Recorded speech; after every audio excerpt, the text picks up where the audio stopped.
Happy Technique Tuesday, everyone. Today I'm going to show you the basics around heat embossing for anyone who has never done it before. You can see just how easy it is. And I'm also going to show you a quick little trick on how you can get any color embossing powder that I learned from one of my fabulous design team members. So first of all, you're going to need a Versamark watermark stamp pad.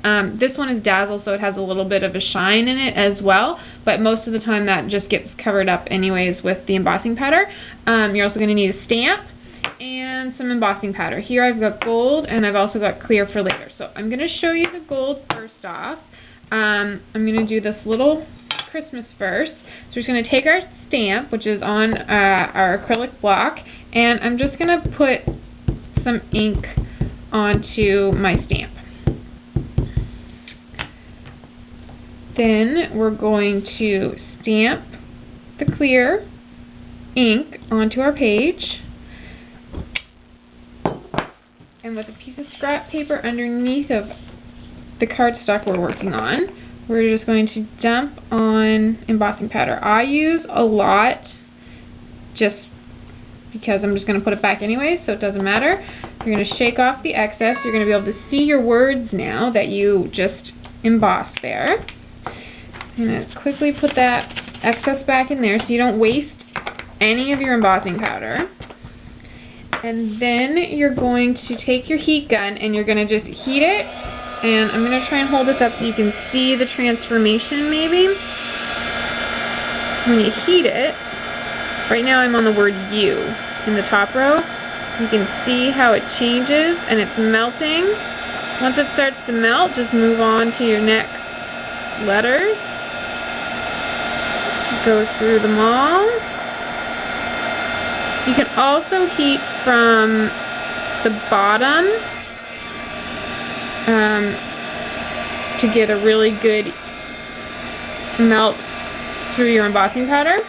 Okay, so now you can see how it's got a nice shine and it's sort of raised off of your page there. So that's the basics around heat embossing. Now, to show you this, we're going to need our Versamark again, as well as some colored ink and your clear embossing powder this time. So we're going to ink up our butterfly with our Versamark. And then we're going to use, I'm going to use some Stays On Royal Purple ink as well. I probably should have used white cardstock, but we'll see what happens here. Then we're going to ink that right over top of our Stays On ink, and it's going to pick up the color over top of the Versamark.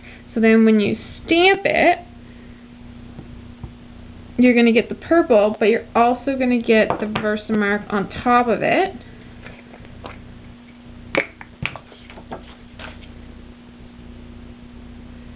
Cover it over, shake off the excess again, just move this out of the way, and then again we're going to heat our image until the clear embossing powder melts, and now it looks like I used purple embossing powder. Can't see the shine as well as you could with the gold, but believe me, it looks exactly like I used purple embossing powder. So so that was with Stays On ink. I'm going to do it one more time quickly so you can see it again. I've already got some Versamark on the stamp. Let's see if we should have inked it up again.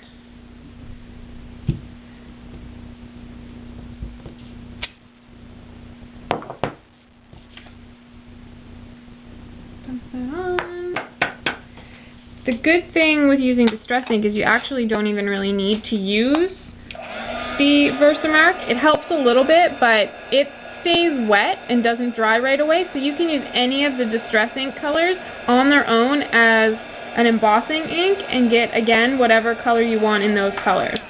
This was a little bit easier to do You can kind of see that shine there now, because I had a little bit of Versamark left on my stamp from when I did it the first time for you, but you don't have to. You just have to be really quick, because although it doesn't dry right away, it doesn't stay wet as long as the Versamark, which gives you like a good few minutes to get your embossing powder on. You really only have a few seconds to get this on. So you just have to be ready to go with that. And then you're good to go. So you can see there was your regular, and then these two are done and embossed using just regular ink with clear embossing powder. Have a great day.